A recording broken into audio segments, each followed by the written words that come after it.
Mi nombre es Aurelio Castañeda, tengo 67 años. Les cuento esta historia porque necesito que sepan lo que pasó, lo que realmente pasó. A veces uno cree conocer a su propia familia, pero la vida te demuestra que no es así. Pero antes de empezar, necesito pedirte algo. Escribe en los comentarios desde qué país o ciudad nos ves, y recuerda dejar tu like y suscribirte al canal. Tu apoyo hace toda la diferencia. Miren, yo soy, o más bien era, dueño de una pequeña constructora aquí en Puebla. Nada impresionante. Entiéndanme. Empecé como albañil a los 16 años, cargando bultos de cemento bajo el sol. 30 años me llevó construir Construcciones Castañeda. 30 años de manos agrietadas y espalda adolorida. Pero nunca me quejé. Era trabajo honesto. Mi esposa Amalia y yo llevábamos 42 años juntos. Una mujer fuerte. La conocí cuando apenas empezaba mi negocio. Ella me vio crecer desde cero, siempre apoyándome. Nos casamos jóvenes, sin nada más que sueños. Nuestro hijo Emiliano era nuestra adoración. Lo educamos con valores. Lo mandamos a la universidad. Se graduó de ingeniero civil, algo que me llenó de orgullo. Mi hijo profesionista, decía yo a mis amigos. Pensé que eventualmente él tomaría las riendas del negocio familiar, que tanto esfuerzo me había costado construir. Hace 3 años, Emiliano nos presentó a Renata Villaseñor, una mujer atractiva, de buena familia, según decía. Se conocieron en la universidad. Desde el principio, Amalia notó algo extraño en ella. No me mira a los ojos cuando habla, me dijo Amalia una noche. Y siempre pregunta por el negocio, por el dinero. Pero ya saben cómo somos los padres. Uno piensa, son celos de suegra, son tonterías. Si mi hijo la eligió, debe ser buena persona. Así que la aceptamos en nuestra familia. Se casaron en una ceremonia pequeña, pero bonita. Por insistencia de mi abogado, firmaron un acuerdo prenupcial. Emiliano no puso objeción, pero vi la mirada de Renata, como un relámpago de furia que desapareció tan rápido que pensé haberlo imaginado. Incorporé a Emiliano a la constructora, le di acceso a las cuentas, le enseñé todo lo que sabía. Era mi único hijo, mi legado. Todo parecía ir bien hasta hace unos 8 meses. Empecé a notar irregularidades en las cuentas. Pequeñas primero, luego más grandes. Faltaban pagos, aparecían gastos injustificados. Lo más preocupante, mi firma digital se usaba para aprobar transferencias que yo nunca había autorizado. Deben ser errores contables, me dijo Emiliano cuando lo confronté. Ya sabes cómo es doña Lupita con los números. Doña Lupita era nuestra contadora desde hacía 15 años. Una mujer honesta hasta la médula. No son errores, me dijo ella en privado. Alguien está sacando dinero, don Aurelio, y no soy yo. La cantidad total me dejó helado. Casi 2 millones de pesos en 6 meses. Para una constructora pequeña como la mía, eso era una fortuna. Dinero ganado con sudor, con trabajo duro, con madrugadas y noches sin dormir. Decidí instalar cámaras de seguridad en la oficina sin decirle a nadie.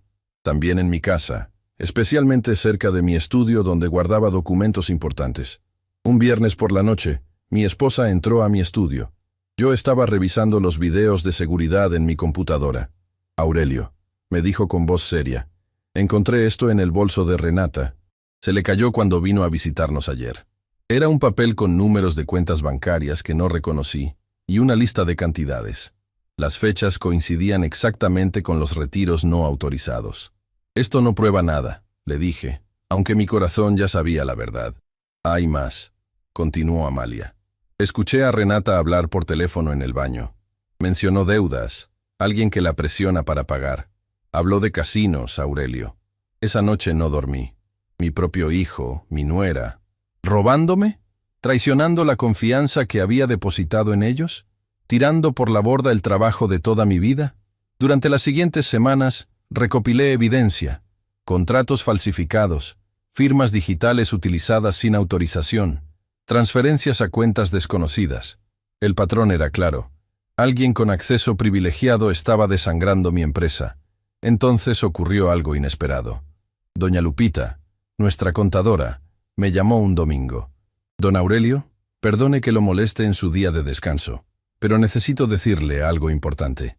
Emiliano vino ayer a pedirme que falsificara unos documentos. Dijo que usted lo había autorizado. ¿Qué clase de documentos?, pregunté, sintiendo un nudo en el estómago. Papeles de propiedad de la bodega grande, la que está en Avenida Reforma. Quería que cambiara los nombres para poner el de Renata como copropietaria. La bodega era uno de mis activos más valiosos. Años de ahorro para comprarla. ¿Qué le respondió doña Lupita? Que necesitaba su firma personalmente, don Aurelio. No me gustó cómo me miró cuando le dije eso. Como si quisiera intimidarme. Después de colgar, me sentí enfermo. Mi propio hijo amenazando a una empleada leal para robarme. ¿En qué momento se había convertido en esta persona? Esa noche, Amalia y yo tuvimos una larga conversación en nuestra habitación, con la puerta cerrada y la televisión encendida para evitar que nos escucharan. «Tenemos que hacer algo drástico», dijo Amalia. «Algo que los obligue a mostrar sus verdaderas intenciones». «¿Qué sugieres?», pregunté. Amalia me miró con esos ojos que, después de 4 décadas juntos, aún me sorprendían con su fortaleza. «Voy a morirme, Aurelio». «¿Qué dices, mujer?» «No de verdad, claro. Vamos a fingir mi muerte. Un ataque cardíaco repentino. Veremos cómo reaccionan. ¿Qué hacen cuando crean que estoy muerta y tú estás vulnerable?» El plan era descabellado, pero mientras más lo pensaba, más sentido tenía. Contacté a mi amigo el doctor Jiménez, que nos conocía desde hacía décadas. También a mi abogado, García. Les expliqué la situación, la sospecha, el dolor de sentirme traicionado por mi propia sangre. «Es una locura, don Aurelio», dijo el doctor Jiménez. «Pero si están robando su patrimonio, hay que descubrirlos». El plan se puso en marcha un martes. Amalia sufrió un ataque cardíaco mientras estaba sola en casa. Yo estaba en la constructora cuando recibí la llamada de nuestra vecina doña Consuelo, que estaba al tanto del plan. «Don Aurelio, su esposa, venga rápido». Corrí a casa como se esperaría de un esposo desesperado. El doctor Jiménez ya estaba allí, interpretando su papel a la perfección. Amalia yacía en nuestra cama, aparentemente sin vida. «Lo siento, Aurelio», me dijo el doctor con voz solemne. «No pude hacer nada. Lloré, pero mis lágrimas eran de rabia, no de dolor. Rabia por estar teniendo que montar esta farsa para descubrir hasta dónde llegaría mi propia familia». Llamé a Emiliano para darle la noticia. Su voz sonó afectada, pero algo no encajaba. «Papá, lo siento mucho», dijo. «¿Quieres que me encargue de los arreglos del funeral? Sé que esto debe ser muy difícil para ti». «No, hijo. Ya llamé a la funeraria López. Tu madre y yo lo teníamos todo planeado desde hace años». Un silencio extraño se produjo al otro lado de la línea. «¿También el testamento? ¿Mamá tenía testamento?». Esa pregunta, tan fuera de lugar en un momento de supuesto dolor, confirmó mis sospechas. «Nos ocuparemos de eso después», respondí secamente. El velorio se organizó para el día siguiente en nuestra casa, como es costumbre aquí en Puebla. El ataúd cerrado contenía solo almohadas y mantas. Amalia, mientras tanto, se escondía en casa de su hermana en Cholula. Familiares y amigos llegaron para dar sus condolencias. Yo representaba el papel del viudo destrozado, sentado junto al falso ataúd de mi esposa. Emiliano y Renata llegaron juntos. Él parecía triste, pero ella apenas podía mantener la compostura. La vi revisando su celular constantemente. Instalamos cámaras ocultas por toda la casa. En mi estudio, donde guardaba documentos importantes. En la sala. En el pasillo que daba a nuestra recámara, donde tenía un pequeño cofre con ahorros. La tarde avanzaba lentamente entre rezos y conversaciones en voz baja. Me levanté para ir al baño, momento que Renata aprovechó para acercarse a mi hijo. Y entonces ocurrió. Mientras pasaba cerca de ellos, aparentando distracción, los escuché. Escuché claramente a mi nuera susurrar a Emiliano. «Hazlo hoy, antes de que él se recupere. Cambia las cerraduras, abre el cofre. Todos están aquí. Es el momento perfecto». Me quedé paralizado, con el corazón martilleándome en el pecho. No era solo el dinero de la empresa. Querían todo, la casa, los ahorros, aprovechar mi supuesta vulnerabilidad para despojarme de todo lo que había construido en mi vida. Respiré profundamente y seguí caminando como si no hubiera escuchado nada. Entré al baño, cerré la puerta y me miré en el espejo. Un hombre de 67 años, con arrugas profundas y manos callosas por el trabajo duro, me devolvió la mirada. Un hombre que ahora sabía con certeza que su propio hijo planeaba traicionarlo. Salí del baño y vi a Emiliano disculparse con los presentes. Dijo que necesitaba tomar aire fresco. Lo seguí disimuladamente hasta verlo salir por la puerta principal. Desde la ventana, lo observé subir a su auto y hacer una llamada. Regresé al velorio y me senté junto a don Manuel, mi amigo de toda la vida. ¿Estás bien, Aurelio?, me preguntó en voz baja. No, Manuel, le respondí. Acabo de confirmar que mi propio hijo y su esposa están planeando robarme. Y esto es solo el comienzo. Don Manuel, que también estaba al tanto del plan, apretó mi hombro en señal de apoyo. ¿Qué piensas hacer ahora?, preguntó. Miré hacia donde estaba Renata, hablando con una tía lejana, fingiendo tristeza. Dejar que se caven su propia tumba, y luego mostrarles que con Aurelio Castañeda nadie juega. El reloj marcaba las 8 de la noche. El plan estaba en marcha, y yo no tenía idea de cuán doloroso sería el camino que me esperaba por delante. Esa noche del velorio fue la más larga de mi vida. Tuve que fingir dolor por la pérdida de Amalia, mientras vigilaba cada movimiento de Emiliano y Renata. Cada vez que alguien me daba el pésame, yo agradecía con la cabeza baja, pero mis ojos no dejaban de seguir a mi hijo y su esposa. Después de escuchar a Renata susurrarle a Emiliano sobre cambiar las cerraduras y abrir mi cofre, decidí actuar con cautela. Necesitaba pruebas concretas, evidencia irrefutable de su traición. Una cosa es sospechar, otra muy distinta es confirmar que tu propio hijo planea despojarte de todo lo que has construido. Cerca de la medianoche, cuando la mayoría de los visitantes se habían marchado, me excusé diciendo que necesitaba descansar. En realidad, fui a mi habitación para revisar las grabaciones de las cámaras ocultas en mi tablet. García, mi abogado, me había conectado todo para poder monitorear en tiempo real. «Descanse, don Aurelio», me dijo mi compadre Héctor al despedirse. «Mañana será otro día difícil, si él supiera». Me encerré en mi habitación y encendí la tablet. Las cámaras funcionaban perfectamente. Podía ver la sala donde el ataúd falso seguía rodeado de flores, la cocina donde algunas mujeres de la familia aún preparaban café, y mi estudio, donde guardaba los documentos importantes de la constructora.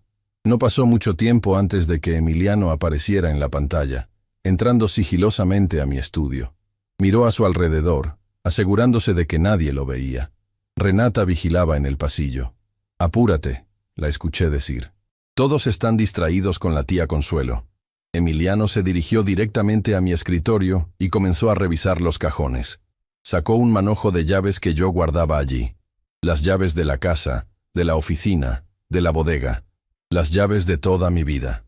«Las tengo», dijo en voz baja. «¿Dónde está la llave del cofre?» «Debe estar ahí», respondió Renata desde el pasillo. «El viejo guarda todo junto». «¿El viejo? ¿Así me llamaba mi nuera cuando creía que nadie la escuchaba?» «No está», gruñó Emiliano, frustrado. «Revisaré en su habitación mañana cuando vaya a la funeraria». Mi corazón latía con fuerza mientras los observaba. Esto ya no eran sospechas o coincidencias. Era un plan calculado. «¿Y los papeles?», preguntó Renata. «¿Encontraste el testamento?» «No, pero hallé esto». Emiliano sacó una carpeta de mi cajón. Reconocí inmediatamente el folder azul donde guardaba los documentos de propiedad de la constructora, incluidos los poderes notariales. «Perfecto», dijo Renata entrando al estudio. «Con esto podemos empezar a transferir activos mañana mismo». «Necesitamos la firma de mi papá», advirtió Emiliano. Renata sonrió de una manera que me heló la sangre. «Tu padre está destrozado, Emiliano. Firmará lo que sea que le pongas enfrente, especialmente si le dices que era el deseo de tu madre. Usar la memoria de Amalia para manipularme». La frialdad del plan me dejó sin aliento. Observé cómo fotografiaban documentos con sus celulares y volvían a colocarlos en su lugar. Profesionales del engaño. Luego salieron del estudio, cerrando cuidadosamente la puerta tras ellos.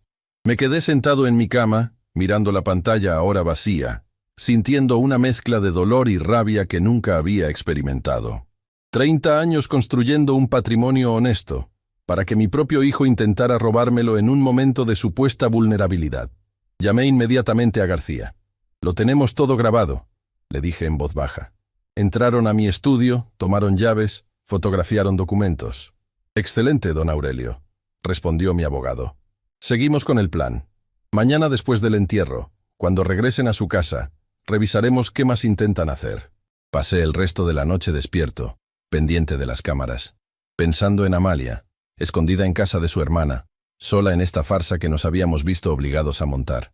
Mi esposa, mi compañera de vida, separada de mí, en uno de los momentos más dolorosos que habíamos enfrentado. A las 6 de la mañana, escuché movimiento en la casa. Me levanté, me puse el mismo traje oscuro del día anterior y salí de mi habitación con los ojos deliberadamente hinchados, como si hubiera llorado toda la noche. En la cocina encontré a Renata preparando café. Me sorprendió verla despierta tan temprano. «Buenos días, suegro», dijo con una voz dulce que ahora sabía era completamente falsa. «Le preparé un cafecito. Debe estar agotado». «Gracias, Renata», respondí, aceptando la taza. No pude dormir pensando en Amalia. «La extrañamos mucho», dijo ella, colocando su mano sobre la mía. «Pero no se preocupe, estamos aquí para apoyarlo. Emiliano y yo nos haremos cargo de todo. Estoy seguro de que lo harían». «¿Dónde está mi hijo?», pregunté, fingiendo no saber. «Fue a la funeraria a ultimar los detalles del entierro», contestó. «Quiere asegurarse de que todo salga perfecto para doña Amalia». Mientras bebía el café, noté que Renata no dejaba de mirar hacia mi habitación. Seguramente esperaba su oportunidad para buscar la llave del cofre. «Voy a cambiarme para el funeral», dije, dejando la taza medio llena. «Gracias por el café». Regresé a mi habitación y cerré la puerta con llave. Sabía que intentarían entrar en cuanto yo saliera de la casa. Por eso había preparado una sorpresa. El entierro estaba programado para las 10 de la mañana. A las 9 llegó Emiliano con una expresión solemne perfectamente ensayada. «Papá», me dijo abrazándome, «todo está listo en el cementerio». «Gracias, hijo», respondí, correspondiendo al abrazo mientras me preguntaba cómo podía traicionarme con tanta facilidad. Salimos hacia el cementerio en coches separados. Yo iba con García, mi abogado, quien conducía mientras yo fingía estar demasiado afectado. «Las cámaras siguen funcionando», me informó. «Doña Lupita está monitoreando desde su casa. ¿Y la policía? El comandante Suárez está al tanto. En cuanto tengamos evidencia suficiente, procederemos». El entierro fue breve. El ataúd vacío descendió a la tierra mientras yo arrojaba un puñado de tierra sobre él, siguiendo la tradición. Emiliano y Renata permanecieron a mi lado, él sosteniéndome del brazo como el hijo preocupado que pretendía ser. «Papá, deberías ir a descansar», me dijo cuando todo terminó. «Nosotros nos encargaremos de atender a los familiares que vengan a casa». «No, hijo», respondí. «Quiero estar solo un rato aquí, con tu madre. Vayan ustedes». Los vi marcharse, apresurados. Sabía exactamente a dónde iban y qué planeaban hacer. Esperé unos minutos junto a la tumba vacía, pensando en la absurda situación en la que me encontraba. «Vámonos, don Aurelio», dijo García después de un rato. «Tenemos que llegar antes que ellos por la puerta trasera». Entramos a mi casa por la puerta del patio, que pocos conocían. Nos dirigimos directamente al cuarto de monitoreo improvisado que habíamos instalado en el pequeño almacén junto a la cocina. Doña Lupita ya estaba allí, observando las pantallas. «Llegaron hace 5 minutos», nos informó. Fueron directo a su habitación. En la pantalla, vimos a Emiliano forzando la cerradura de mi recámara. Renata vigilaba en el pasillo. «Ya está», dijo Emiliano cuando logró abrir. Ambos entraron y comenzaron a registrar metódicamente cada rincón. «¿Dónde guarda la llave del cofre?», preguntó Renata, abriendo cajones. «No lo sé», respondió Emiliano. «Siempre ha sido muy reservado con sus cosas. Revolvieron mi ropa, mis pertenencias personales, incluso las de Amalia. Sin respeto, sin remordimiento». «Mira esto», dijo Emiliano de repente, sacando una pequeña llave de debajo del colchón. La llave falsa que había dejado como señuelo. «La encontraste», exclamó Renata emocionada. «Vamos al estudio». Los seguimos a través de las cámaras mientras se dirigían a mi estudio. El cofre estaba allí, en la esquina, protegido por una caja fuerte disimulada como una simple biblioteca. «¿Crees que sea esta?», preguntó Emiliano mostrando la llave. «Inténtalo», lo urgió Renata. Emiliano introdujo la llave en la cerradura. Para su sorpresa, funcionó. Abrieron la puerta para encontrar nada. El cofre estaba vacío, excepto por una nota que yo mismo había dejado. La confianza, una vez rota, Nunca se recupera completamente. ¿Qué significa esto?, preguntó Renata, confundida y furiosa. No lo sé, respondió Emiliano nervioso. Quizás movió todo al banco. ¿Y los documentos? ¿Las escrituras? Mientras discutían, entramos sigilosamente a la casa. García, doña Lupita, el comandante Suárez que acababa de llegar, y yo. Nos dirigimos directamente al estudio. Tenemos que actuar rápido, insistía Renata. Cuando regrese su padre, ¿qué?, dije, abriendo la puerta de golpe. La expresión en sus rostros fue indescriptible. Sorpresa, miedo, vergüenza, todo mezclado en una mueca que jamás olvidaré. «Papá», exclamó Emiliano. «No es lo que parece». «No». «¿Y qué es entonces, hijo? Porque desde aquí parece que estás robando a tu propio padre el día del entierro de tu madre». «Estábamos buscando el testamento», intervino Renata rápidamente, «para asegurarnos de que todo esté en orden. ¿El testamento? ¿O las escrituras de la constructora? ¿O tal vez el dinero que guardaba aquí?» El silencio fue su única respuesta. «Comandante», dije, dirigiéndome al policía, «estos son los ladrones que le mencioné». «¡No puedes hacer esto!», gritó Renata. «Somos familia». «La familia no roba, Renata. La familia no traiciona». Emiliano estaba pálido, inmóvil. Por primera vez, vi miedo real en sus ojos. «Papá, por favor», suplicó. «Podemos explicarlo». «Tendrás tiempo para explicarte», respondí fríamente. «Por ahora quiero que salgan de mi casa. Los dos». «¿Nos estás echando?», preguntó Renata incrédula. «Considérense afortunados. Podría presentar cargos por robo e intento de fraude. Tengo todas las pruebas que necesito». Les mostré mi celular con las grabaciones de las cámaras. Ambos palidecieron aún más. «Tienen 1 hora para recoger sus cosas personales», continué. «Nada más. Doña Lupita y el comandante Suárez supervisarán para asegurarse de que no se lleven lo que no les pertenece». «No puedes hacerme esto. Soy tu hijo», dijo Emiliano con voz quebrada. «Y tú no pudiste respetarme como tu padre. Parece que ambos fallamos». Salieron del estudio derrotados, pero no arrepentidos. Podía ver la rabia contenida en los ojos de Renata, el cálculo frío en su mente buscando otra salida. Cuando se fueron a recoger sus cosas, me quedé solo con García y el comandante Suárez. «¿Está seguro de no querer presentar una denuncia formal, don Aurelio?», preguntó el comandante. «Todavía no», respondí. «Primero quiero ver qué tan lejos están dispuestos a llegar». 1 hora después, Emiliano y Renata salieron de la casa con algunas maletas. Ninguno me miró a los ojos al marcharse. «Esto no se va a quedar así», murmuró Renata al pasar junto a mí. «Emiliano tiene derechos sobre la constructora». «Los tenía», respondí, hasta que decidió robarla en lugar de heredarla.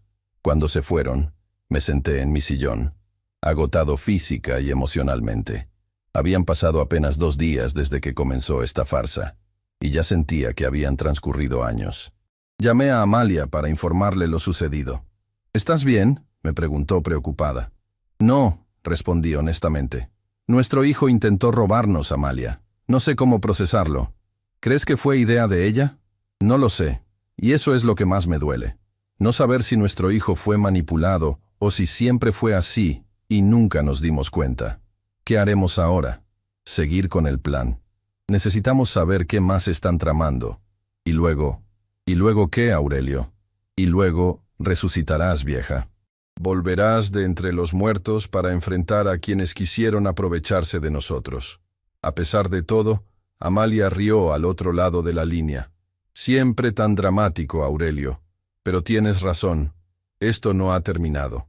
Esa noche, solo en mi casa por primera vez en décadas, me pregunté qué habíamos hecho mal en la crianza de Emiliano. ¿En qué momento perdió los valores que tanto nos esforzamos por inculcarle? ¿O era cierto lo que decían, que nunca conoces realmente a tus hijos hasta que enfrentan una prueba de carácter? El teléfono sonó cerca de la medianoche. Era García. «Don Aurelio, tengo noticias. Emiliano acaba de acceder a las cuentas de la constructora desde su computadora personal. Está intentando realizar transferencias. ¿Puede hacerlo sin mi autorización? No debería, pero tiene acceso a su firma digital. Ya hablé con el banco para bloquear cualquier movimiento sospechoso». «Bien. ¿Algo más?». «Sí. Renata ha estado haciendo llamadas. Muchas llamadas. a un número que hemos identificado como perteneciente a un prestamista conocido. Alguien con conexiones peligrosas. Un escalofrío recorrió mi espalda.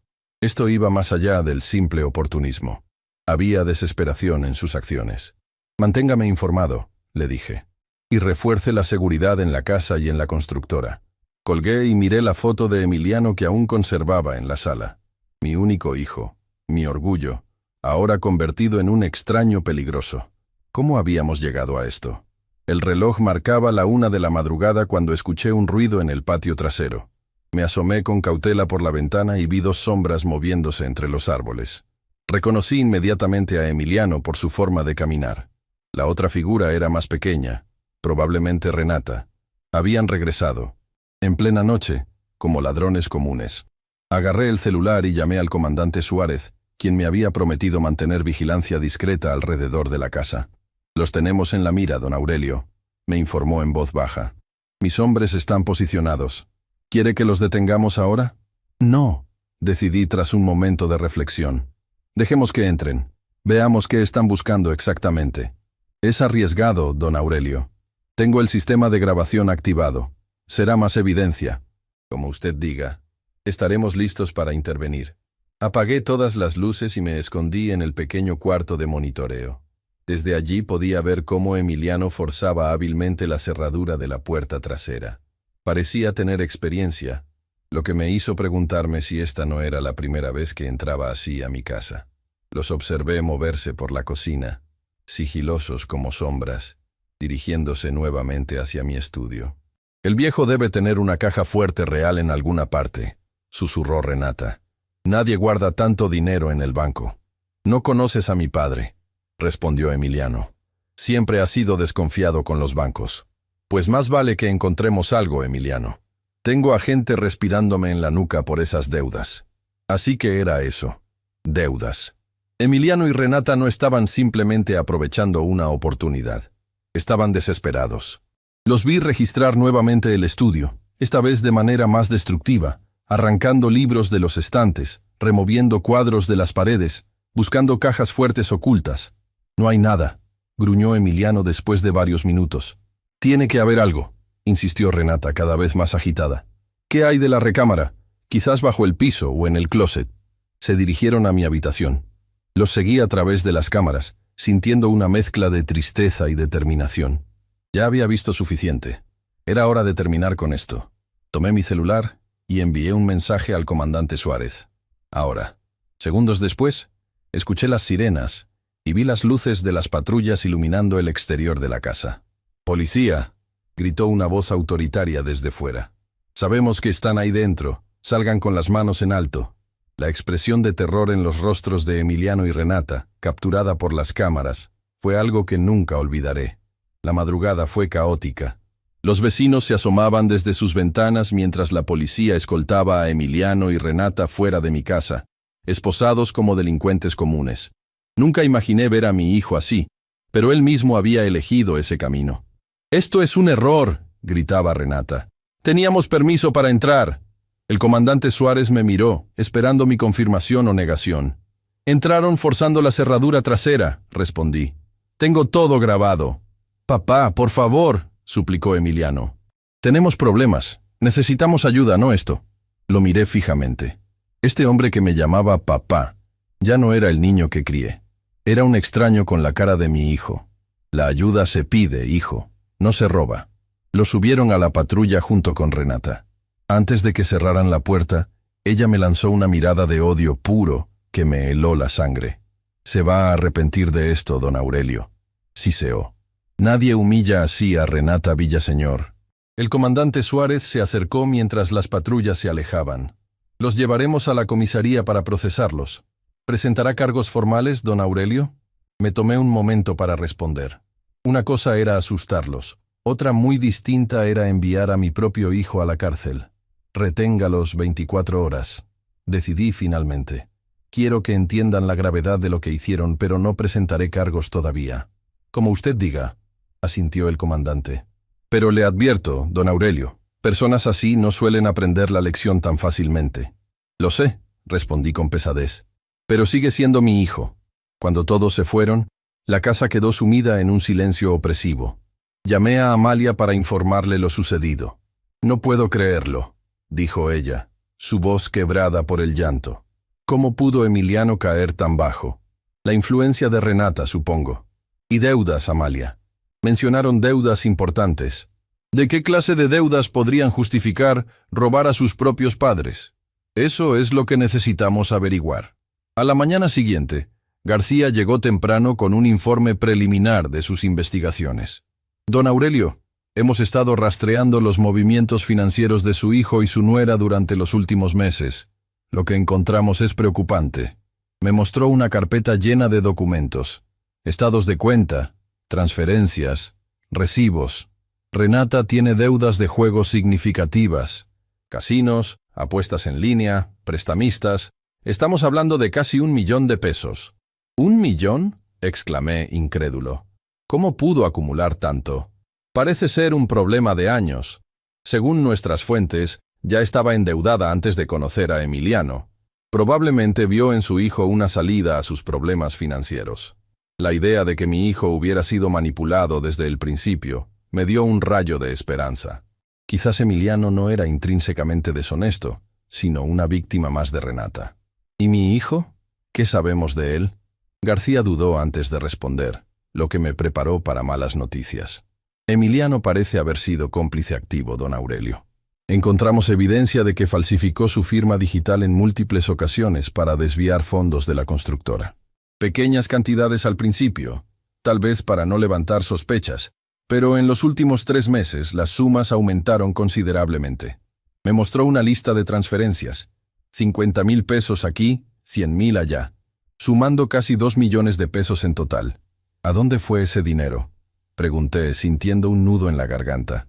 La mayor parte a pagar deudas de juego de Renata, pero también hay gastos extravagantes, un reloj de lujo, ropa de marca, un viaje a Cancún, cosas que usted no sabía que estaban comprando. Viviendo como ricos a costa de mi trabajo, murmuré. García asintió sombríamente. Hay algo más, don Aurelio. Emiliano ha estado en contacto con otros contratistas, ofreciendo información sobre sus proyectos, licitaciones, presupuestos, todo, vendiendo secretos de la empresa. Eso parece. Y lo más grave, encontramos un borrador de documento donde planteaban una reorganización de Construcciones Castañeda, con Emiliano como director general y usted, bueno, jubilado forzosamente.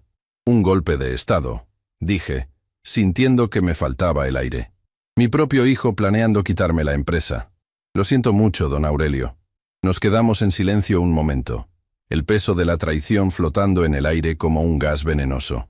¿Qué recomienda, licenciado?, pregunté finalmente. Desde el punto de vista legal, tiene suficientes pruebas para presentar cargos serios. Fraude, falsificación, intento de robo, abuso de confianza. Podrían enfrentar varios años de cárcel. La idea de mi hijo en prisión me revolvió el estómago, pero la magnitud de su traición requería una respuesta contundente. Hay otra opción, continuó García, notando mi dilema. Podemos usar esta evidencia como palanca para un acuerdo. Que devuelvan el dinero, que Emiliano renuncie a cualquier pretensión sobre la constructora, que firmen un convenio de no acercamiento. ¿Y si no aceptan? Entonces presentamos cargos formales. Ellos saben que tienen todo que perder. Consideré mis opciones durante lo que pareció una eternidad. Finalmente, tomé una decisión. Prepare el acuerdo, licenciado. Quiero verlos hoy mismo. A mediodía, García regresó con los documentos preparados. Mientras los revisábamos, recibí una llamada del comandante Suárez. Don Aurelio, surgió un problema. Recibimos una visita de un abogado representando a su hijo y su nuera, un tal Mendoza. ¿Mendoza? No conozco a ningún abogado con ese nombre. No es cualquier abogado. Representa a gente complicada. Está exigiendo la liberación inmediata de sus clientes, alegando detención ilegal y abuso de autoridad. ¿Pueden liberarlos? Técnicamente, si usted no presenta cargos formales, no podemos retenerlos más de 24 horas. Pero me preocupa la aparición de este Mendoza. No es buena señal. ¿Qué sugiere, comandante? Venga a la comisaría. Enfrentémoslos directamente, con su abogado presente. Es mejor terminar esto de una vez. Media hora después, estaba en la comisaría junto a García. El ambiente era tenso. En una sala de interrogatorios nos esperaban Emiliano y Renata, junto a un hombre de traje impecable y mirada fría que supuse era Mendoza. «Don Aurelio», saludó el abogado con una sonrisa que no alcanzaba sus ojos. «Lamentable situación familiar. Esperemos resolverla civilizadamente». «No hay nada civilizado en lo que han hecho», respondí secamente. Emiliano tenía la mirada clavada en el suelo. Renata, en cambio, me desafiaba con sus ojos. «Mis clientes niegan cualquier acto ilícito», continuó Mendoza. «El señor Emiliano tiene llaves de la casa familiar y autorización para acceder a documentos de la empresa como empleado de confianza. No hubo allanamiento ni intento de robo». García intervino inmediatamente. «Tenemos grabaciones que demuestran lo contrario. Entraron forzando una cerradura en plena madrugada, expresando claramente su intención de sustraer dinero y documentos». «Grabaciones obtenidas sin conocimiento ni consentimiento de los implicados», replicó Mendoza. «Inaceptables como prueba legal. En propiedad privada, ante sospecha fundada de delito completamente válidas», contraatacó García. Mientras los abogados debatían, yo observaba a mi hijo. ¿Cómo habíamos llegado a esto? ¿En qué momento perdió el rumbo? ¿Cuándo dejó de ser el niño honesto que crié para convertirse en este hombre que ni siquiera podía mirarme a los ojos? «Basta», interrumpí finalmente. «No vine aquí a debatir legalidades. Vine a ofrecer un trato». Eso captó la atención de todos, especialmente de Renata, cuyos ojos brillaron con interés. «Tengo pruebas suficientes de fraude, falsificación y robo para enviarlos a ambos a la cárcel», continué. «También tengo pruebas de las deudas de juego, los prestamistas, el dinero desviado de la constructora, todo». Renata palideció. Mendoza mantuvo su expresión impasible, pero noté un ligero cambio en su postura. «Sin embargo, estoy dispuesto a no presentar cargos bajo ciertas condiciones». García colocó los documentos sobre la mesa. Primero, devolución íntegra del dinero sustraído, 2 millones de pesos, en un plazo no mayor a 1 año. «Imposible», saltó Renata. «No tenemos ese dinero». Segundo, continué ignorándola, renuncia inmediata de Emiliano a cualquier puesto en la constructora y a cualquier pretensión de herencia sobre el negocio familiar. Emiliano levantó la mirada por primera vez, sorprendido. Tercero, divorcio inmediato. Renata se va sin nada, tal como estipula el acuerdo prenupcial en caso de conducta fraudulenta. «Eso es ridículo», exclamó ella poniéndose de pie. «No puede obligarnos a divorciarnos». «No los obligo», respondí calmadamente. «Les ofrezco una alternativa a la cárcel. Ustedes deciden». Mendoza revisó los documentos meticulosamente. «Necesitamos discutirlo en privado», dijo finalmente. «Tienen 10 minutos», respondió García. Nos retiramos a otra sala. El comandante Suárez nos ofreció café mientras esperábamos. «¿Cree que aceptarán, don Aurelio?», preguntó. «No tienen muchas opciones», respondí. «La alternativa es enfrentar cargos criminales».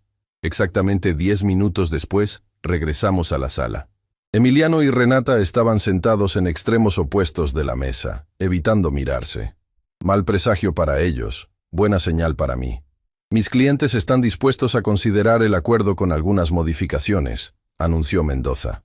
«No hay modificaciones posibles», respondió García. «Es este acuerdo, o presentamos cargos formales hoy mismo. La cantidad es imposible de pagar en 1 año», insistió el abogado. «Su cliente trabajará para pagarla», respondí, mirando directamente a Emiliano. «Tengo un amigo constructor en Oaxaca que necesita un ingeniero. El sueldo es modesto, pero suficiente para vivir austeramente y pagar cuotas mensuales. Si cumple puntualmente durante 1 año, consideraré el asunto saldado». «¿Oaxaca?», murmuró Emiliano horrorizado. «¿Quieres enviarme al otro extremo del país?». «Quiero alejarte de las malas influencias», respondí, mirando significativamente a Renata, «y darte la oportunidad de reconstruir tu vida con honestidad». Hubo un largo silencio. Finalmente, para mi sorpresa, fue Emiliano quien habló. «Acepto», dijo con voz apenas audible. «¿Qué?». Renata se volvió hacia él, incrédula. «Estás loco. No puedes aceptar esto». «Es justo», respondió Emiliano, aún sin mirarla. «Robamos, Renata. A mi propio padre. Merecemos consecuencias». «Traidor», siseó ella. «Después de todo lo que hemos pasado juntos, ¿te rindes así? ¿Pasado juntos?». Emiliano finalmente la miró. ¿Te refieres a cómo me manipulaste para robar a mi familia? ¿O a cómo ocultaste tus deudas de juego hasta que fue demasiado tarde? La sorpresa en el rostro de Renata fue genuina. No esperaba que Emiliano se rebelara contra ella. No firmaré ningún divorcio, declaró Renata, cruzándose de brazos. Y sin mi firma no hay acuerdo. Mendoza intervino discretamente. Señora, debo recordarle que las evidencias contra usted son particularmente comprometedoras. Si esto va a juicio... No me importa. No me van a humillar así. García y yo intercambiamos miradas. Era hora de jugar nuestra última carta. «Comandante», llamé, «¿podría traer a nuestra invitada especial?» Suárez asintió y salió de la sala. Minutos después, regresó acompañado por una figura que dejó a todos boquiabiertos. Amalia, mi esposa, viva y determinada, entró con paso firme. «¿Suegra?», balbuceó Renata, como si viera un fantasma. «Pero usted, el funeral, el entierro». «Sorpresa», respondió Amalia secamente. Luego miró a Emiliano. «Hijo, nunca imaginé tener que fingir mi muerte para descubrir quién eres realmente». Emiliano rompió a llorar, un llanto profundo de vergüenza y arrepentimiento. Renata, en cambio, parecía calcular frenéticamente sus opciones, como una rata acorralada. «Esto cambia las cosas», dijo Mendoza, visiblemente incómodo. «Si esto fue una operación coordinada con la policía, con evidencia de intento de fraude perfectamente documentada», completó García. La habitación quedó en silencio, salvo por los sollozos ahogados de Emiliano. «Firmaré», dijo finalmente Renata, derrotada. «Pero quiero inmunidad total, ningún cargo, ninguna denuncia». «La tendrás», respondí, «siempre que no vuelvas a acercarte a mi familia. Nunca más». Esa misma tarde firmamos todos los documentos. Emiliano aceptó trabajar en Oaxaca y pagar mensualmente hasta cubrir el dinero robado. Renata firmó el divorcio, aceptando las condiciones del acuerdo prenupcial que la dejaban sin derecho a reclamación alguna. Cuando todo terminó, pedí unos minutos a solas con Emiliano. Renata ya se había marchado, escoltada por Mendoza, quien me lanzó una mirada que prometía futuros problemas. «Hijo», dije cuando quedamos solos, «¿cómo llegamos a esto?» Emiliano, demacrado y exhausto, sacudió la cabeza. «No lo sé, papá. Todo comenzó con pequeñas mentiras. Renata tenía deudas. Yo quería impresionarla, demostrarle que podía resolverlo todo. Luego una mentira llevó a otra, un préstamo a otro. ¿Por qué no pediste ayuda? Vergüenza, supongo. Y luego, cuando la bola de nieve creció tanto, el miedo. Renata conoce gente peligrosa, papá. Sus acreedores no son bancos precisamente. Así que era eso. Mi hijo, atrapado entre la ambición de su esposa y el miedo a sus conexiones peligrosas. ¿La amas?», pregunté, aunque ya sabía la respuesta. «Creí amarla», respondió tras una pausa. «Ahora no estoy seguro de haberla conocido realmente». Me levanté, sintiendo el peso de cada uno de mis 67 años. «El autobús a Oaxaca sale mañana a las 6. No llegues tarde». «¿Eso es todo?», preguntó, sorprendido por mi frialdad. «¿No hay perdón? ¿No hay abrazo de despedida?». Lo miré detenidamente. A pesar de todo, seguía siendo mi hijo, mi sangre. El perdón se gana, Emiliano. Con acciones, no con palabras. Demuéstrame que eres el hombre que creí criar, y entonces hablaremos de perdón. Me dirigí hacia la puerta, pero me detuve antes de salir. Tu madre irá a despedirte mañana a la estación. Yo no. Necesito tiempo. Esa noche, en casa, Amalia y yo nos sentamos en silencio en la sala, procesando todo lo ocurrido. «¿Crees que cumplirá?», preguntó ella después de un rato. «No lo sé», respondí honestamente. «Quiero creer que sí, que en el fondo sigue siendo nuestro Emiliano. Pero ya no podemos confiar como antes», completó ella. «Lo sé. Duele tanto, Aurelio». La abracé, sintiendo sus lágrimas mojar mi camisa. Éramos dos ancianos llorando por el hijo que creíamos conocer y que resultó ser un extraño. «Al menos está a salvo de Renata y sus deudas», dije para consolarla. «Oaxaca le dará una nueva oportunidad. ¿Y nosotros? ¿Qué haremos ahora?» «Seguir adelante, vieja. Reconstruir lo que se perdió. Y esperar que nuestro hijo encuentre su camino de regreso a nosotros». Esa noche no pude dormir. Daba vueltas en la cama, repasando una y otra vez los acontecimientos, buscando el momento exacto en que todo se torció. El instante preciso en que perdimos a nuestro hijo sin darnos cuenta. Cerca del amanecer, mi celular vibró con un mensaje. Era del comandante Suárez.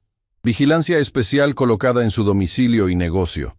Mendoza es peligroso. Manténgase alerta. Así que no había terminado. La amenaza de Renata y sus misteriosos acreedores seguía latente. «¿Qué pasa?», murmuró Amalia, despertándose a mi lado. «Nada», mentí, no queriendo preocuparla más. «Duérmete». Mientras la veía volver a dormirse, tomé una decisión. Protegería a mi familia a cualquier costo, incluido Emiliano, a pesar de todo. Porque al final del día, a pesar de la traición, a pesar del dolor, seguía siendo mi hijo. El reloj marcaba las 5 de la mañana. En una hora, Emiliano abordaría un autobús hacia su nueva vida, su oportunidad de redención. Y yo me quedaría aquí, vigilante, esperando el siguiente movimiento en este juego que había comenzado con un simple susurro en el velorio de mi esposa. Han pasado 6 meses desde que Emiliano partió a Oaxaca. 6 meses de reconstruir lo que quedó de nuestra vida y nuestro negocio. La mañana de su partida, Amalia fue a despedirlo a la estación de autobuses. Volvió con los ojos hinchados, pero no me contó detalles de su conversación. Algunas cosas son sagradas entre una madre y su hijo, incluso después de una traición como la nuestra. La primera semana fue la más difícil. Renata, como era de esperarse, no se dio por vencida fácilmente. Intentó acceder a las oficinas de la constructora, alegando que tenía pertenencias personales que recoger. García la interceptó y le advirtió que cualquier violación al acuerdo resultaría en una denuncia inmediata. «No, he terminado con ustedes», le dijo a García, según me contó después. «Nadie deja a Renata Villaseñor en la calle. Reforzamos la seguridad en la casa y en la empresa. Contraté a 2 guardias que se turnaban para vigilar. El comandante Suárez también mantuvo patrullas regulares en la zona. Sabíamos que Mendoza, el abogado, tenía conexiones con gente peligrosa, y Renata estaba desesperada por su situación financiera. A finales del primer mes, recibimos la primera transferencia de Emiliano. 15,000 pesos. Una cantidad modesta, pero significativa considerando su nuevo sueldo reducido. García verificó que el dinero proviniera efectivamente de su cuenta personal, no de algún préstamo nuevo o esquema fraudulento. «Es un comienzo», comentó Amalia cuando le mostré el recibo. «Al menos está cumpliendo». Yo no estaba tan convencido. Después de todo lo ocurrido, mi confianza estaba destruida. Pero quería creer. Necesitaba creer que mi hijo aún podía redimirse. Esa misma semana recibí una carta de Emiliano. Papel y tinta, como en los viejos tiempos. La abrí con manos temblorosas, mientras Amalia esperaba expectante. «Queridos papá y mamá», comenzaba. «No sé si leerán esto o si la romperán antes de abrirla. No los culparía si lo hicieran. Solo quiero que sepan que estoy trabajando duro aquí en Oaxaca. El proyecto es demandante. Estamos construyendo viviendas para familias de bajos recursos. El sueldo es poco como esperaba, pero el trabajo es honesto y me da tiempo para reflexionar sobre mis errores. No hay día que no piense en lo que hice, en cómo traicioné su confianza. No busco excusas, aunque al principio intenté convencerme de que había sido manipulado por Renata. La verdad es que yo elegí cada paso, cada mentira, cada traición. Fui débil y codicioso. Estoy enviando todo lo que puedo cada mes. Sé que el dinero no repara la confianza rota, pero es un comienzo. Espero algún día poder mirarlos a los ojos sin vergüenza. Con amor, a pesar de todo, Emiliano». Amalia lloró después de leer la carta. Yo mantuve la compostura, aunque sentí un nudo en la garganta. ¿Era sincero o solo otra manipulación? El tiempo lo diría. Las semanas siguientes trajeron rutina y una calma tensa. Reconstruimos la contabilidad de la empresa. Implementamos nuevos controles. Doña Lupita, nuestra fiel contadora, fue fundamental en este proceso.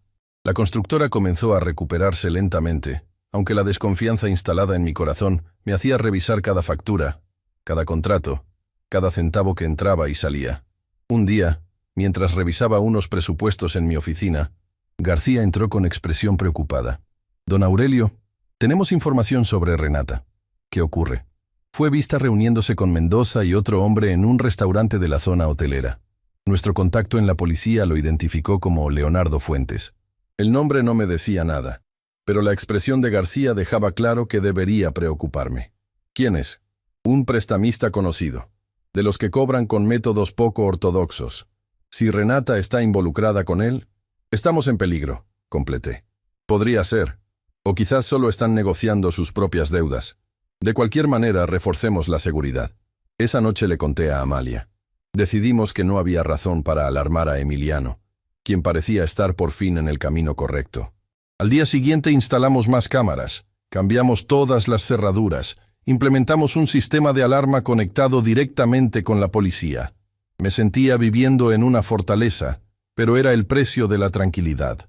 3 meses después de la partida de Emiliano, recibimos una visita inesperada. Doña Lupita llegó a casa un domingo, visiblemente nerviosa. Don Aurelio, doña Amalia, perdonen que los moleste en domingo, pero es importante. Nos mostró su celular. Era una foto de Renata entrando a las oficinas de uno de nuestros principales competidores, Construcciones Valdivia. Mi sobrina trabaja en el edificio de enfrente, explicó doña Lupita. La reconoció y me envió esto. Vendiendo información, murmuré, intentando sabotear lo poco que nos queda. No puede hacer eso, dijo Amalia indignada. El acuerdo solo cubre lo que ya hizo, no lo que pueda hacer en el futuro, explicó García cuando lo llamé para consultarlo. Legalmente, no podemos impedirle que trabaje donde quiera. Pero si está vendiendo secretos comerciales, eso sí sería demandable. Pero necesitaríamos pruebas concretas. Las semanas siguientes fueron tensas. Perdimos 2 licitaciones importantes frente a Valdivia. Proyectos que, por nuestra experiencia y trayectoria, deberíamos haber ganado. Era demasiada coincidencia. Está usando lo que sabe de nosotros, dije a Amalia una noche. Conoce nuestros métodos, nuestros márgenes, nuestras estrategias. ¿Y qué podemos hacer? Cambiar el juego. Si Renata cree que conoce nuestro negocio, le demostraremos lo contrario. Implementé cambios radicales en nuestra forma de operar. Nuevos proveedores, nuevos métodos de presupuesto, nueva estrategia comercial. Era como reinventar la empresa desde cero, pero era necesario. A los 4 meses, recibimos otra carta de Emiliano, junto con una transferencia de 20,000 pesos. Estaba aumentando sus pagos mensuales. Queridos padres, escribió. Las cosas mejoran aquí. El ingeniero jefe reconoció mi trabajo y me ofreció horas extras en otro proyecto.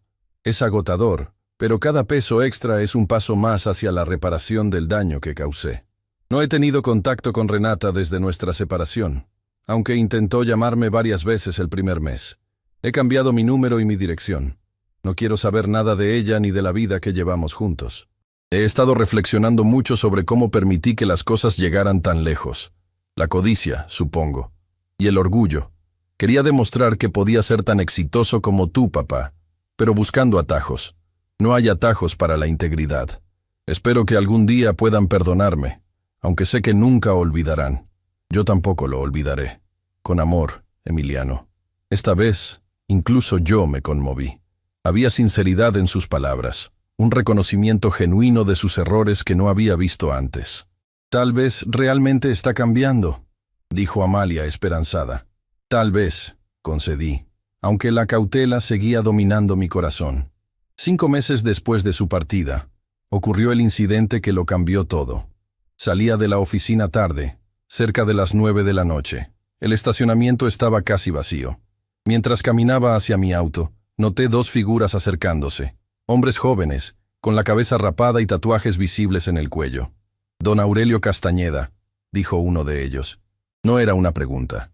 ¿Quiénes son ustedes?, pregunté, aunque ya intuía la respuesta. Tenemos un mensaje de fuentes, dijo el otro, acercándose amenazadoramente.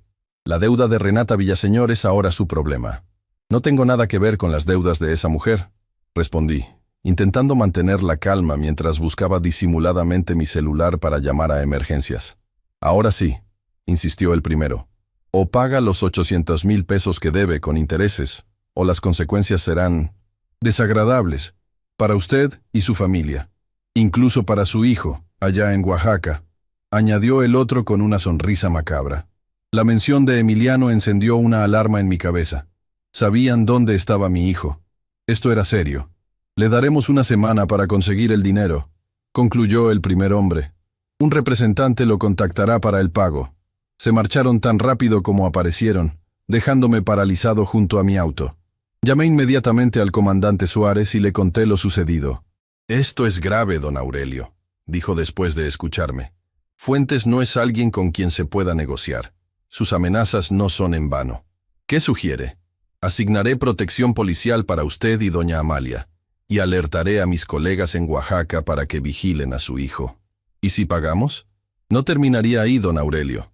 Gente como Fuentes siempre encuentra la forma de exigir más. Esa noche, Amalia y yo tuvimos una conversación difícil. Debemos advertir a Emiliano», insistió ella. «Está en peligro. Si lo alertamos, podría hacer algo imprudente», argumenté. «Quizás intente regresar, enfrentarse a ellos, o peor. Es nuestro hijo, Aurelio. A pesar de todo, finalmente acordamos llamarlo. Fue una conversación tensa. Le explicamos la situación sin entrar en detalles alarmantes. Le pedimos que estuviera alerta, que no saliera solo de noche, que cambiara sus rutinas. «Es mi culpa», dijo Emiliano, su voz quebrándose al otro lado de la línea. «Renata me advirtió que sus acreedores eran peligrosos, pero nunca imaginé que llegarían a esto. No es momento para culpas», le dije. «Es momento de ser prudentes. La policía está al tanto, tanto aquí como en Oaxaca. Voy a regresar», decidió de inmediato. «Esto es mi responsabilidad. Yo me metí en este lío. Yo debo resolverlo». «No», respondí con firmeza. «Quédate donde estás. Es más seguro. Pero ustedes están en peligro por mi culpa. Y tú también. Quédate en Oaxaca. Confía en nosotros por una vez». Después de mucho insistir, Emiliano accedió a permanecer allá, bajo protección policial. Pero podía sentir su ansiedad y culpa a través del teléfono. Al día siguiente, García llegó con una propuesta. «Podemos presentar una denuncia formal contra Fuentes por amenazas y extorsión», sugirió. «Con su testimonio y la vigilancia del estacionamiento, tendríamos un caso». «¿Y exponernos a represalias mayores?», cuestioné. «No. Debe haber otra solución». «La hay», intervino el comandante Suárez, quien acababa de llegar. «Pero es arriesgada y necesitaremos la cooperación de todos, incluido Emiliano». Su plan era audaz: tender una trampa a Fuentes y sus hombres. Utilizaríamos el mismo método que usamos para desenmascarar a Emiliano y Renata. «Haremos que crean que accederá a pagar», explicó Suárez. «Concertaremos una reunión en un lugar controlado por nosotros. Cuando aparezcan para cobrar, los arrestaremos infraganti por extorsión». «¿Y Renata?», preguntó Amalia. «Ella es la raíz de todo esto. Si podemos probar su complicidad, también caerá», aseguró el comandante. «Pero primero vamos por el pez grande». El plan se puso en marcha. Como esperábamos, al quinto día recibí una llamada del supuesto representante de Fuentes. Acordamos una reunión para el pago en un restaurante cercano a mi oficina. Lo que el extorsionador no sabía es que ese restaurante pertenecía a un amigo de confianza, quien nos permitió instalar cámaras y micrófonos ocultos. El comandante Suárez y sus hombres estarían camuflados como clientes y personal. La noche antes del encuentro, recibí una llamada inesperada. Era Emiliano. «Papá, estoy en Puebla». «¿Qué? Te dije claramente que te quedaras en Oaxaca». «Lo sé y lo siento. Pero no podía quedarme allá mientras ustedes enfrentaban esto por mí. Soy parte del problema. Debo ser parte de la solución». Quise reprenderlo, pero en el fondo entendía su decisión. Era lo que yo mismo habría hecho en su lugar. «¿Dónde estás ahora?», pregunté. «Con el comandante Suárez», me explicó el plan. «Quiero participar. Es demasiado peligroso. Papá, por primera vez en mucho tiempo, quiero hacer lo correcto. Déjame ayudar». El comandante Suárez se puso al teléfono y me aseguró que la participación de Emiliano podía ser controlada y segura. Finalmente, acepté. El día del encuentro llegó. Según el plan, me reuniría con el representante de Fuentes a las 8 de la noche. Llevaría un maletín con el dinero, billetes marcados proporcionados por la policía, y una transmisión oculta para que el equipo de Suárez escuchara todo. Lo que no esperábamos era que Renata apareciera en el restaurante una hora antes. «Don Aurelio», me saludó con falsa amabilidad cuando entré para la preparación final. «Qué sorpresa encontrarlo aquí». Mi sangre se heló. Su presencia podía arruinar todo el operativo. Renata, respondí secamente. No esperaba verte. Vine a cenar, dijo con una sonrisa que no llegaba a sus ojos. Una coincidencia afortunada. No creo en coincidencias. Su sonrisa se desvaneció, reemplazada por una expresión calculadora. «¿Sabe por qué estoy aquí?», afirmó. «Y yo sé por qué está usted aquí, con un maletín lleno de dinero para Fuentes. No sé de qué hablas. Vamos, don Aurelio. No insultemos nuestra inteligencia mutuamente. Usted sabe que yo inicié todo esto, y yo sé que usted planea una trampa con la policía». Me quedé helado. ¿Cómo lo sabía? ¿Había un filtro en el operativo? «¿Qué quieres, Renata?» «La mitad», respondió sin rodeos. «Usted atrapa a Fuentes. Yo quedo libre de mi deuda, y además me llevo la mitad del dinero que supuestamente iba a pagarle. ¿Por qué habría de aceptar eso? Porque si no lo hace, llamaré a Fuentes ahora mismo para advertirle. El operativo fracasará, y créame, su venganza será terrible». Estaba entre la espada y la pared, acceder a su chantaje o arriesgar todo el plan. En ese momento, para sorpresa de ambos, Emiliano apareció junto a nuestra mesa. «No vas a llamar a nadie, Renata», dijo con una calma que nunca le había visto antes. «¿Emiliano?», balbuceó ella, genuinamente sorprendida. «¿Qué haces aquí? Deberías estar en Oaxaca». «Vine a arreglar el desastre que creamos juntos, principalmente el que creaste tú». «No entiendes nada», siseó ella. «Estoy tratando de salvarnos». «No, estás tratando de salvarte y de paso sacar más provecho, como siempre». Emiliano se sentó junto a mí, enfrentando a su exesposa. «Tengo algo que quizás te interese saber», continuó. «Llevo 3 meses colaborando con la policía de Oaxaca y Puebla. Tengo grabadas nuestras conversaciones donde admites tus deudas de juego, tus contactos con prestamistas, y cómo planeaste usarme para acceder al dinero de mi padre». La expresión de Renata pasó del asombro a la furia. «Estás mintiendo», escupió. «Nunca dije nada de eso. ¿Recuerdas esa noche en Cancún, cuando celebrábamos nuestro aniversario? Estabas tan borracha que te jactaste de cómo me habías elegido específicamente porque era hijo único de un constructor exitoso. Tengo esa conversación grabada». Renata palideció. «Si intentas algo contra mi familia, si haces una sola llamada, esas grabaciones llegarán directamente a Fuentes», advirtió Emiliano. «¿Crees que será comprensivo cuando sepa que planeabas traicionarlo a él también?» Nunca vi a nadie calcular tan rápidamente sus opciones como lo hizo Renata en ese momento. Finalmente, se levantó.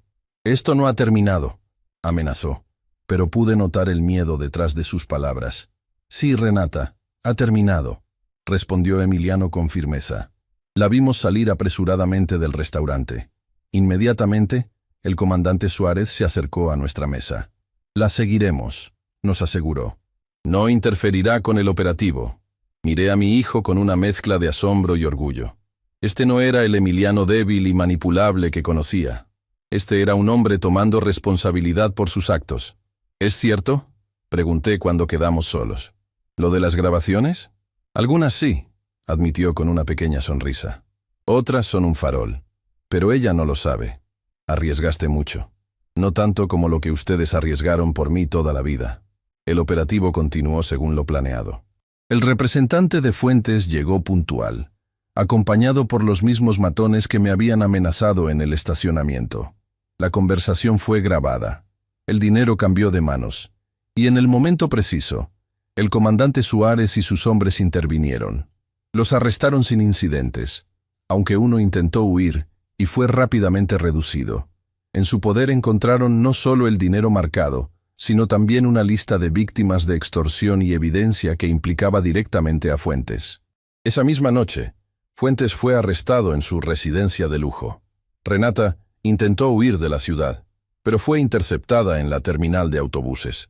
Las grabaciones de Emiliano, junto con su testimonio, fueron cruciales para establecer la conexión entre ella y la red de extorsión.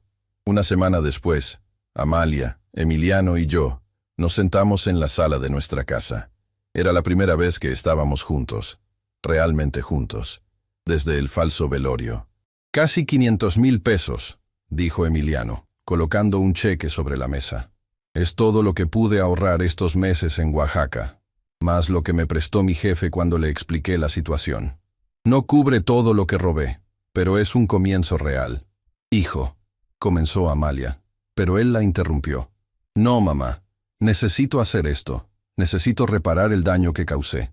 No solo con palabras, sino con acciones concretas. Lo miré a los ojos, buscando al hombre en que se había convertido mi hijo. ¿Qué piensas hacer ahora?, pregunté. Volver a Oaxaca, terminar el proyecto, seguir pagando mi deuda, no solo la económica, sino la moral. ¿A menos que qué?, preguntó Amalia.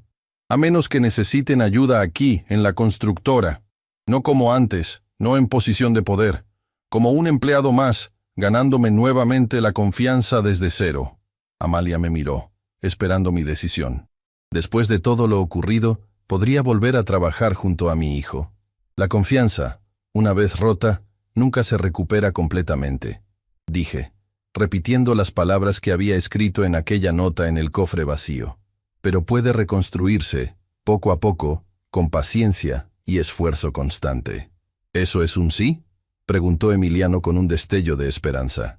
Es un podemos intentarlo, respondí, extendiendo mi mano hacia él. Un día a la vez. Tomó mi mano, y por primera vez en muchos meses, nos abrazamos. No fue un abrazo de reconciliación total, ni de perdón absoluto. Fue el abrazo de dos hombres dispuestos a trabajar por reconstruir lo que se había roto.